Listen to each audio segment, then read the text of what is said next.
Bismillahirrahmanirrahim. Assalamualaikum warahmatullahi wabarakatuh.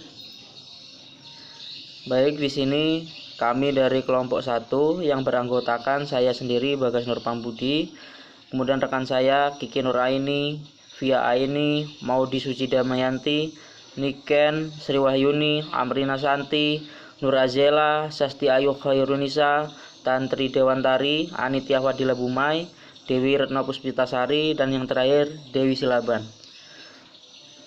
Kemudian kelompok kami akan mempresentasikan tentang bioteknologi bidang bioremediasi lingkungan. Kemudian yang pertama akan saya sampaikan sendiri.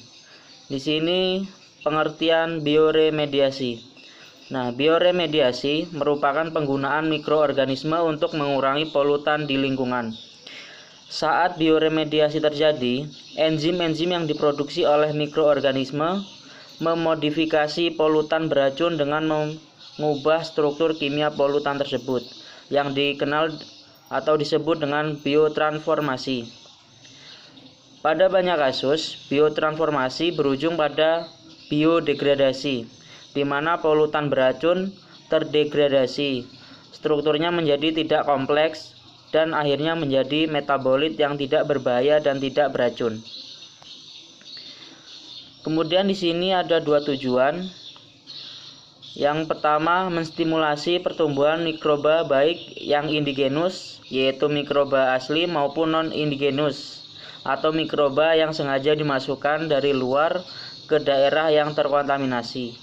Kemudian yang kedua, menciptakan kondisi lingkungan yang sesuai untuk meningkatkan intensitas kontak langsung antara mikroba dengan senyawa kontaminan di lingkungan baik yang terlarut maupun yang terikat oleh partikel untuk mengalami biotransformasi, biodegradasi, bahkan sampai biomineralisasi. Kemudian yang selanjutnya akan dijelaskan oleh rekan saya yaitu Kiki Nur Aini.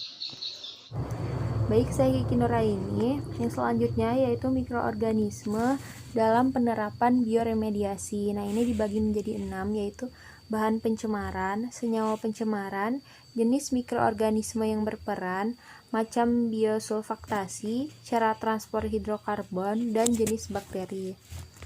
Yang pertama yaitu bahan pencemaran. Nah, bahan pencemaran ini dibagi menjadi 2, yaitu bahan pencemaran yang mudah terdegradasi dan bahan pencemaran yang sukar terdegradasi.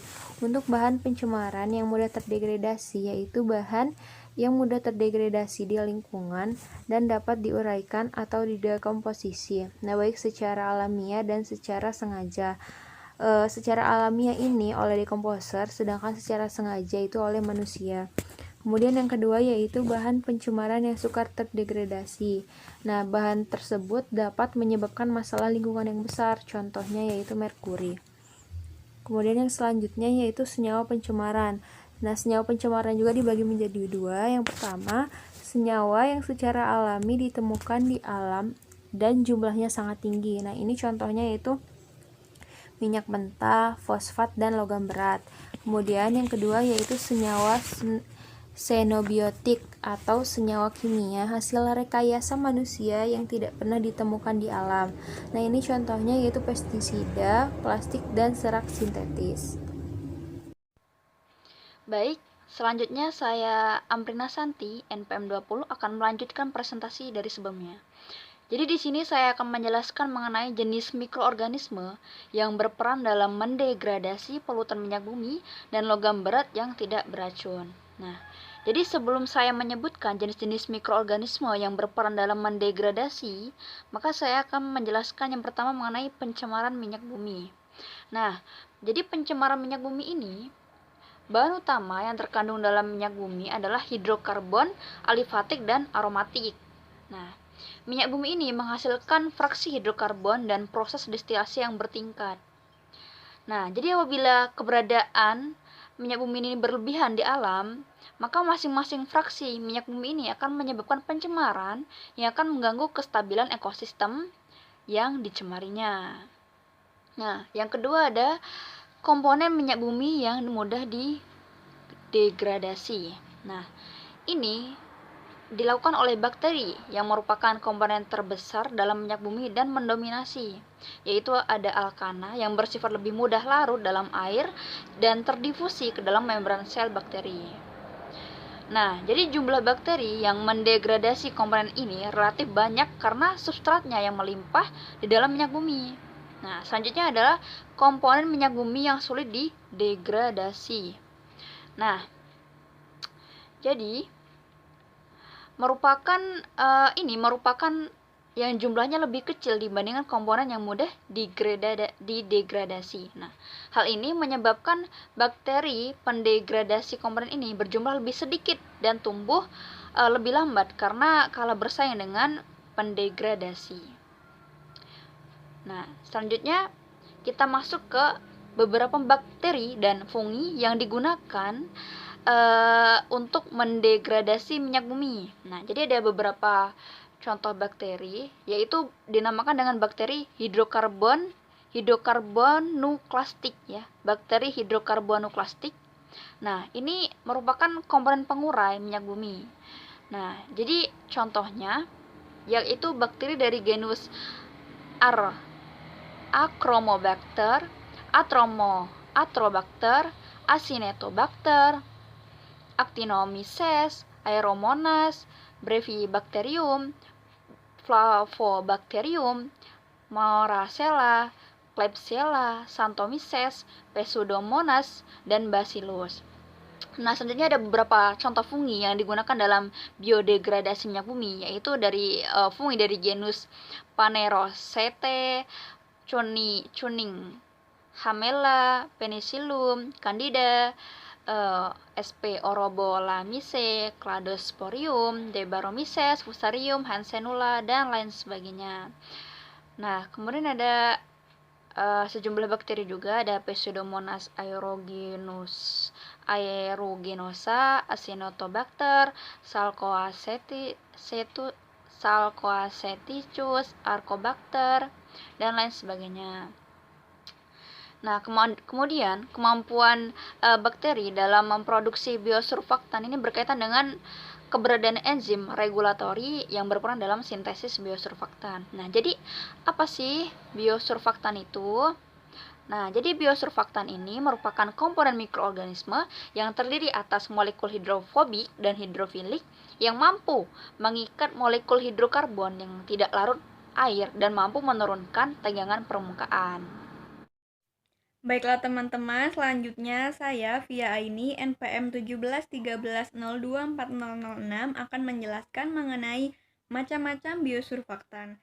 Jadi, biosurfaktan ini terbagi menjadi dua. Yang pertama, surfaktan dengan berat molekul rendah, dan yang kedua, polimer dengan berat molekul besar. Nah, surfaktan dengan berat molekul rendah ini contohnya seperti glikolipid, asam lemak, dan fosfolipid yang terdiri dari molekul hidrofobik dan hidrofilik.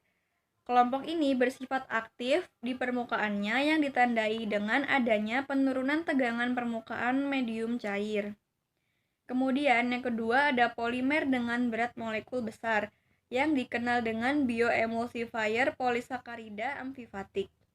Nah, dalam medium cair, bioemulsifier ini mempengaruhi pembentukan emulsi, sehingga kestabilannya tidak selalu menunjukkan penurunan tegangan permukaan medium.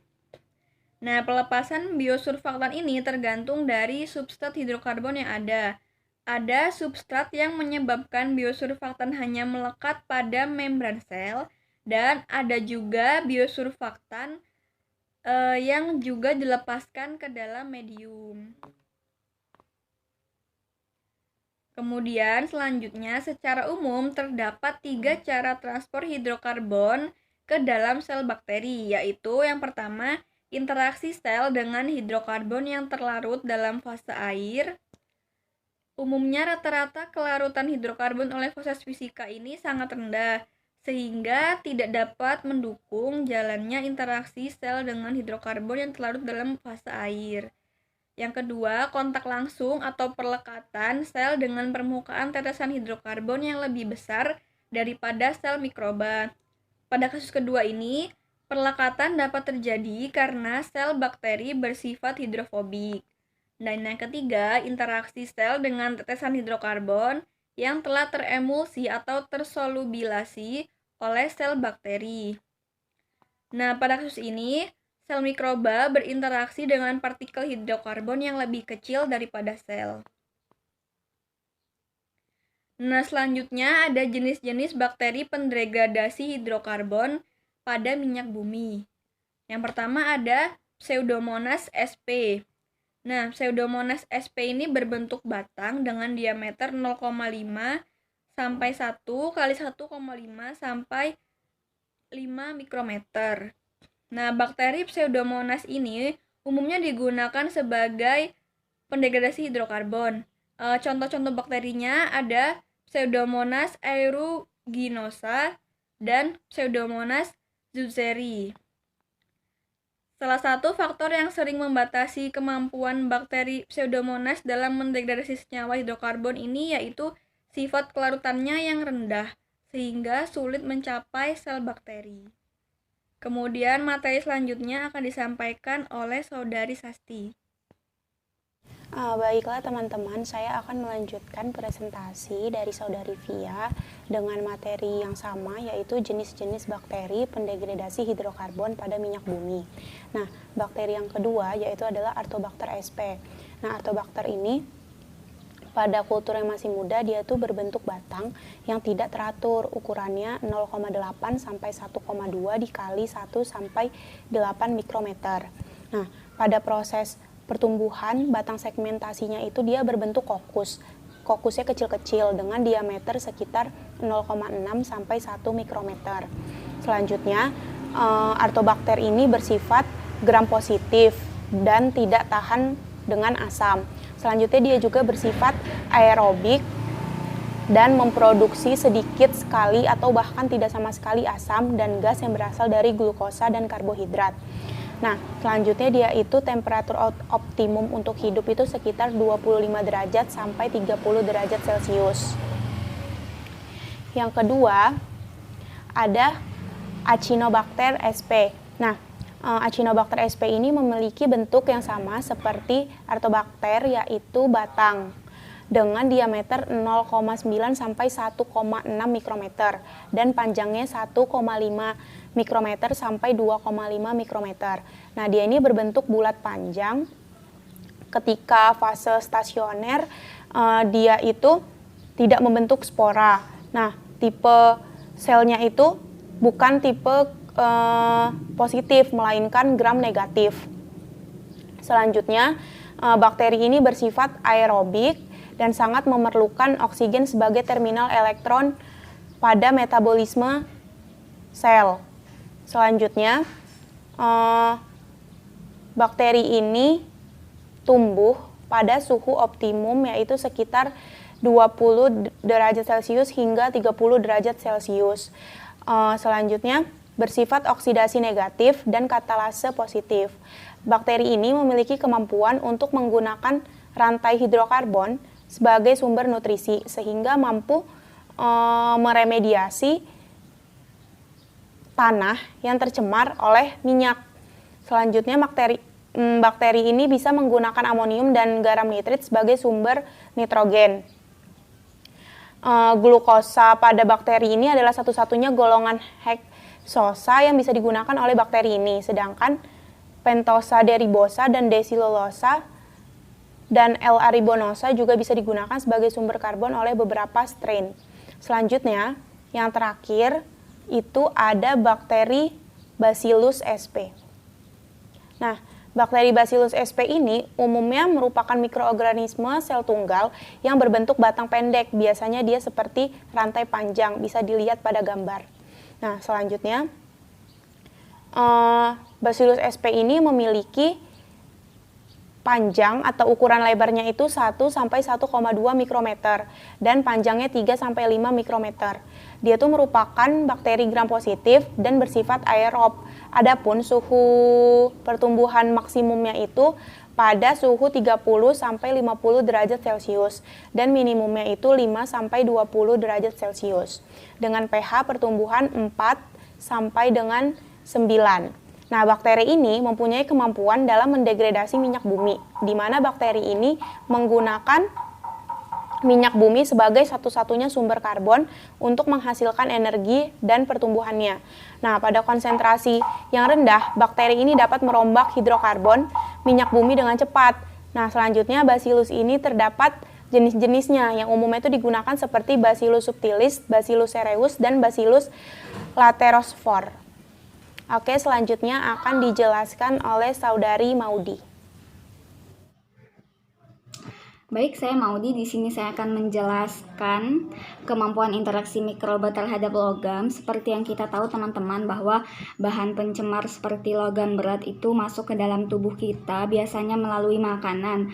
Nah, mikroba memerlukan logam sebagai fungsi struktural, katalis, dan sebagai donor atau reseptor elektron dalam metabolisme energi. Nah, di sini kemampuan interaksi mikroba terhadap logam ada berbagai poin. Yang pertama yaitu mengikat ion logam yang ada di lingkungan eksternal pada permukaan sel serta membawanya ke dalam sel untuk berbagai fungsi sel. Yang kedua, menggunakan logam sebagai donor atau akseptor elektron dalam metabolisme energi. Selanjutnya yaitu mengikat logam sebagai kation pada permukaan sel yang bermuatan negatif dalam proses yang disebut dengan biopsi. Nah, selanjutnya yaitu cara mengurangi bahaya pencemaran logam berat dengan mikroba. Ada berbagai macam cara. Yang pertama yaitu detoksifikasi atau biopsi yang telah saya sebutkan tadi. Detoksifikasi ini pada prinsipnya mengubah ion logam berat yang bersifat toksik menjadi tidak toksik lagi. Yang kedua yaitu biohidrometalurgi.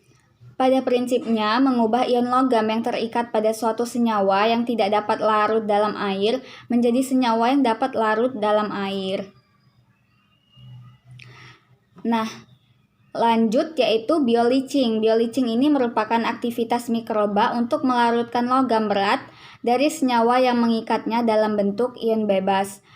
Terakhir yaitu bioakumulasi, yaitu interaksi mikroba dan ion-ion logam yang berhubungan dengan lintasan metabolisme.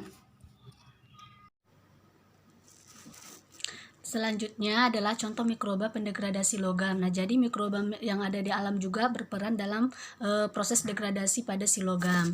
Contohnya yang pertama ada Enterobacter cloacae dan juga Pseudomonas fluorescens. Nah, mikroba ini mampu mengubah CR dari golongan 4 menjadi CR ke golongan 3 dengan bantuan senyawa-senyawa hasil dari metabolisme kedua mikroba. Kemudian ada Desulfovibrio sp yang dapat membentuk senyawa sulfida dengan memanfaatkan hidrogen sulfida yang dibebaskan untuk mengatasi pencemaran logam Cu. Kemudian yang ketiga ada Desulforomonas acetoxidans. Nah, mikroba ini merupakan bakteri anaerobik laut yang menggunakan sulfur dan besi sebagai penerima elektron untuk mengoksidasi molekul organik dalam endapan yang bisa menghasilkan energi. Kemudian ada bakteri pereduksi sulfat, contohnya Desulfomortaculum sp. Nah, adapun reaksi reduksi sulfat oleh bakteri Desulfomortaculum sp ini adalah yang pertama bakteri belerang, khususnya Thiobacillus ferroxidans. Bakteri ini banyak berperan pada logam-logam dalam bentuk senyawa sulfida untuk menghasilkan senyawa sulfat. Kemudian yang kedua ada mikroalga. Contohnya itu Spirulina sp.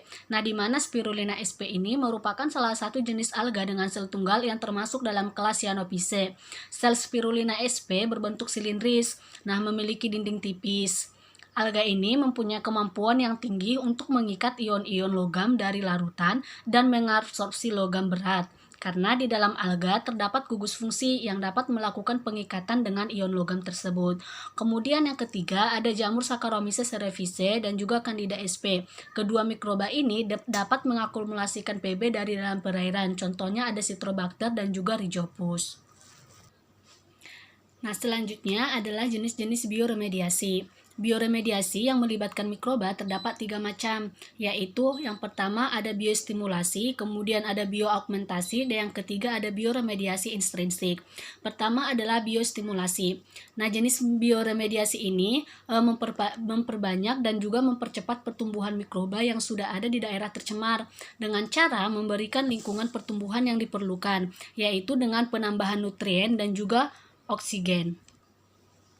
Nah, jika jumlah mikroba yang ada dalam jumlah sedikit, maka harus ditambahkan mikroba dalam konsentrasi yang tinggi, sehingga bioproses dapat terjadi. Nah, mikroba yang ditambahkan adalah mikroba yang sebelumnya diisolasi dari lahan tercemar, kemudian setelah melalui proses penyesuaian di laboratorium, diperbanyak dan dikembalikan ke tempat asalnya untuk memulai bioproses. Namun sebaliknya, jika kondisi yang dibutuhkan tidak terpenuhi, maka mikroba akan tumbuh dengan lambat dan kemudian akan mati. Nah, secara umum kondisi yang diperlukan ini tidak dapat ditemukan di area yang sudah tercemar. Kemudian ada bioaugmentasi. Bioaugmentasi merupakan penambahan produk mikroba komersial ke dalam limbah cair untuk meningkatkan efisiensi dalam pengolahan limbah secara biologi. Nah, cara bioaugmentasi ini paling sering digunakan dalam menghilangkan kontaminasi di suatu tempat. Hambatan mekanisme ini yaitu sulit untuk mengontrol kondisi situs yang tercemar agar mikroba dapat berkembang dengan optimal. Selain itu, mikroba perlu beradaptasi dengan lingkungan tersebut. Nah, menurut Munir dalam bukunya pada tahun 2006, dalam beberapa hal, teknik bioaugmentasi juga diikuti dengan penambahan nutrien tertentu. Para ilmuwan juga belum sepenuhnya mengerti seluruh mekanisme yang terkait dalam bioremediasi dan juga mikroorganisme yang dilepaskan ke lingkungan yang asing, kemudian sulit untuk beradaptasi. Nah, yang terakhir dari jenis bioremediasi ini yang melibatkan mikroba adalah bioremediasi intrinsik, di mana bioremediasi jenis ini terjadi secara alami di dalam air atau di dalam tanah yang juga tercemar. Baiklah, saya Tantri Dewantari, NPM 32. Di sini saya akan menjelaskan mengenai bioremediasi berdasarkan lokasi yang terbagi menjadi dua macam, yaitu in situ bioremediation dan ex situ bioremediation. Sebelumnya kan sudah dijelaskan mengenai jenis-jenis bioremediasi. Nah, sekarang saya akan menjelaskan mengenai bioremediasi berdasarkan lokasinya.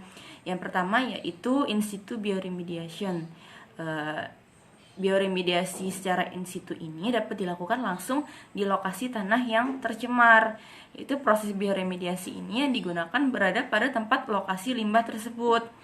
Kemudian prosesnya pada lapisan permukaan atau lapisan surface-nya ditentukan oleh faktor biokimiawi dan hidrogeologi pada tempat yang tercemar tersebut. Jadi tergantung pada biokimiawi dan hidrogeologi pada lokasinya, karena kita tidak bisa merubah apapun dari bioremediasi secara in situ atau langsung pada lokasi tempat yang tercemar.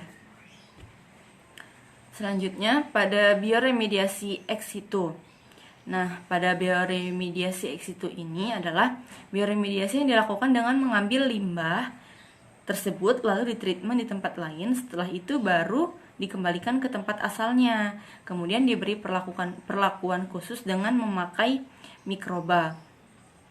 Nah, bioremediasi ini bisa lebih cepat dan mudah dikontrol dibanding in situ. Kemudian ia mampu meremediasi jenis kontaminan dan jenis tanah yang lebih beragam, karena kan ini di luar habitatnya atau di luar lokasinya. Jadi kita yang ingin meremediasi suatu lingkungan yang sudah tercemar itu dapat mengontrol berbagai hal seperti itu di luar lingkungan tempat asal dari tanah yang terkena kontaminan. Nah, ini merupakan prosesnya yang ada pada gambar ini. Jadi ini ada berbagai fase. Ada yang menggunakan campuran dari H2O, kemudian oksigen, kemudian campuran ini dapat menstimulasi mikroba-mikroba yang dapat mendegradasi polutan. Kemudian ada juga tanah yang kemudian disaring seperti itu, kemudian dapat dikembalikan di tempat asalnya. Selanjutnya ada faktor yang mempengaruhi bioremediasi. Yang pertama lingkungan dan yang kedua temperatur.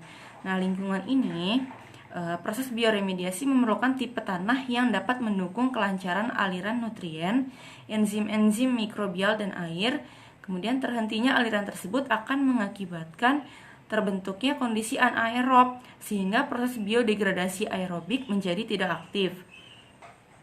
Nah, karakteristik tanah yang cocok untuk bioremediasi in situ ini adalah mengandung butiran pasir ataupun kerikil kasar sehingga dispersi oksigen dan nutrien dapat berlangsung dengan baik. Kemudian kelembapan tanah juga penting untuk menjamin kelancaran sirkulasi nutrien dan substrat di dalam tanah.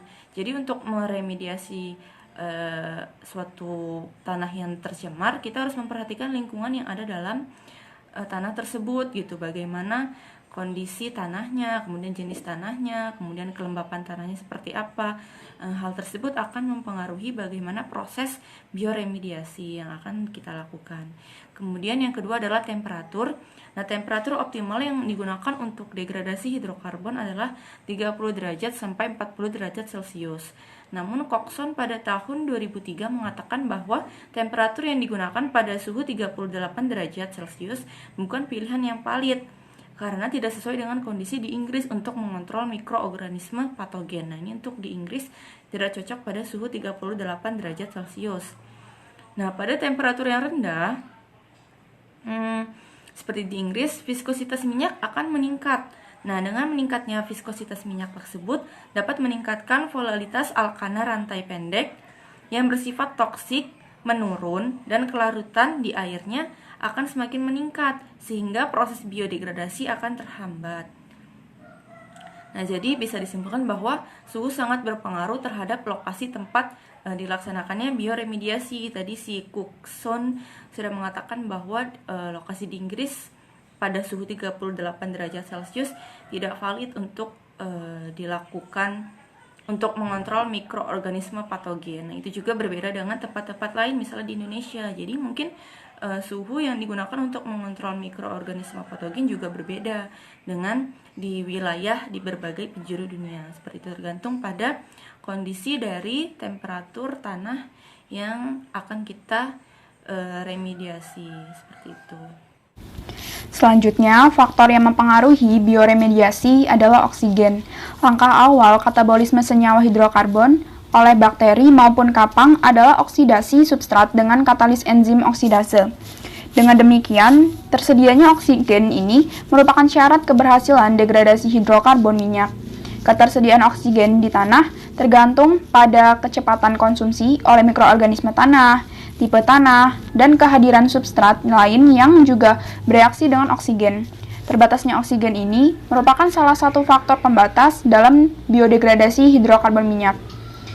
Selanjutnya yaitu faktor pH. Pada tanah, umumnya merupakan lingkungan asam. Alkali sangat jarang, namun ada yang melaporkan pada pH 11. Penyesuaian pH dari 4,5 menjadi 7,4 dengan penambahan kapur meningkatkan penguraian minyak menjadi 2 kali. Penyesuaian pH dapat merubah kelarutan, bioavailabilitas, bentuk senyawa kimia polutan, dan makro serta mikronutrien. Ketersediaan kalsium, magnesium, natrium, kalium, NH4+, dan P ini, serta nitrogen akan turun. Sedangkan penurunan pH menurunkan ketersediaan NO3- dan Cl- atau klorin. Nah, cendawan yang lebih dikenal tahan terhadap asam akan lebih berperan dibandingkan bakteri asam. Selanjutnya yaitu yang kelima, kadar H2O dan karakter geologinya. Nah, kadar air dan bentuk poros tanah ini berpengaruh pada bioremediasi. Nilai aktivitas air dibutuhkan untuk pertumbuhan mikroba berkisar 0,9 sampai 1, umumnya kadar airnya itu 50-60%. Bioremediasi ini lebih berhasil pada tanah yang poros. Selanjutnya ada keberadaan zat nutrisi. Nah, pada ex situ dan in situ, bila tanah yang dipergunakan bekas pertanian, mungkin tidak perlu ditambah lagi dengan zat nutrisi. Namun untuk hidrokarbon, ditambahkan dengan nitrogen dan fosfor, dapat pula dengan makro dan mikronutrisi yang lainnya. Mikroorganisme memerlukan nutrisi sebagai sumber karbon, energi, dan keseimbangan metabolisme sel. Dalam penanganan limbah minyak bumi, biasanya dilakukan dengan penambahan nutrisi antara lain sumber nitrogen dan fosfor sehingga proses degradasi oleh mikroorganisme ini berlangsung lebih cepat dan pertumbuhannya meningkat. Yang terakhir adalah faktor interaksi antar polusi. Nah, fenomena lain yang perlu mendapatkan perhatian dalam mengoptimalkan aktivitas mikroorganisme untuk bioremediasi adalah interaksi antara beberapa galur mikroorganisme di lingkungannya. Salah satu bentuknya adalah kometabolisme. Nah, kometabolisme ini merupakan proses transformasi senyawa secara tidak langsung, sehingga tidak ada energi yang dapat dihasilkan. Baiklah, di sini saya akan menjelaskan kekurangan dan kelebihan bioremediasi. Di sini kelebihan bioremediasi yaitu kelebihan sebagai berikut. Menurut Paksan 1995, itu proses pelaksanaan dapat dilakukan langsung di daerah tersebut dengan lahan yang sempit. B. Mengubah polutan bukan hanya memindahkannya. C. Proses degradasi dapat dilakukan dalam jangka waktu yang tepat. D. Bioremediasi dapat sangat aman digunakan karena menggunakan mikroba secara alamiah sudah ada di lingkungan tanah. E. Bioremediasi tidak menggunakan atau menambahkan bahan kimia berbahaya. F. Teknik pengolahannya sudah diterapkan dan murah biaya. Kekurangan bioremediasi. Kekurangan bioremediasi sebagai berikut. A. Tidak semua bahan kimia yang dapat diolah secara bioremediasi. B. Membutuhkan pemantauan yang ekstensif. C. Membutuhkan lokasi tertentu. D. Pengotorannya bersifat toksik. F. Padat ilmiah. G. Berpotensi menghasilkan produk yang tidak dikenal dapat digabungkan dengan teknik pengolahan lain. H. Persepsi sebagai teknologi yang belum teruji. Baiklah, saya Nitya Fadila akan menjelaskan tentang bioremediasi dalam kehidupan sehari-hari. Yang pertama ada bioremediasi sebagai pengendali pencemaran air. Salah satunya menggunakan mikroorganisme yang menempel. Nah, menempelnya itu biasanya pada suatu permukaan, misalnya pada batuan ataupun tanaman air, lalu diaplikasikan pada instalasi pengolahan air limbah atau IPAL, misalnya dengan sistem tricking filter. Nah, selama pengolahan aerobik air limbah domestik, genus bakteri yang sering ditemukan berupa gram negatif berbentuk batang heterotrofik organisme, termasuk Zuglea, Pseudomonas, Chromobacter, Achromobacter, Aclaligens, dan Flavobacterium. Berikut adalah gambar dari self-purification pada air. Nah, peranan mikroorganisme pada self-purification ini pada prinsipnya ada dua, yaitu pertumbuhan mikroorganisme menempel seperti pada gambar kiri dan yang tersuspensi pada bagian gambar kanan. Jadi mikroorganisme yang menempel biasanya pada suatu permukaan seperti batuan atau tanaman air, kemudian diaplikasikan pada instalasi pengolahan air limbah atau IPAL, misalnya dengan sistem tricking filter seperti pada gambar kiri. Sedangkan mikroorganisme yang tersuspensi dalam air yang tercemar diaplikasikan pada IPAL dengan sistem lumpur aktif konvensional menggunakan hak aerasi maupun sistem SBR atau sequence batch reactor seperti pada gambar kanan. Selanjutnya adalah bioremediasi logam timbal atau PB dalam tanah. Nah, logam PB ini merupakan logam berat yang sangat beracun dan tidak dibutuhkan oleh manusia, sehingga bila makanan tercemar oleh logam tersebut, tubuh akan mengeluarkannya. Nah, salah satu pilihan untuk mengatasi masalah kontaminasi oleh logam PB adalah bioremediasi menggunakan mikroba. Nah, tindakan remediasi perlu dilakukan agar lahan yang tercemar dapat digunakan kembali untuk berbagai kegiatan secara aman. Laju degradasi mikroba terhadap logam berat itu tergantung pada beberapa faktor, yaitu aktivitas mikroba, nutrisi, dan keasaman, dan faktor lingkungan. Nah, teknologi bioremediasi itu ada dua jenis, yaitu ex situ dan in situ. Nah, tanah yang terkontaminasi oleh logam PB dapat dipulihkan dengan bioremediasi. Hal ini ditunjukkan dengan kemampuan mikroba untuk mengubah logam yang semula aktif menjadi tidak aktif. Selanjutnya ada bioremediasi limbah cair. Nah, teknologi remediasi ini diterapkan untuk melenyapkan bahan pencemar kontaminasi perairan, misalnya dengan perangkat sequencing bath reactor atau SBR. Nah, jadi peralatan yang digunakan untuk remediasi limbah cair yang ada di lingkungan ini disebut juga dengan SBR atau kepanjangannya adalah sequencing bath reactor.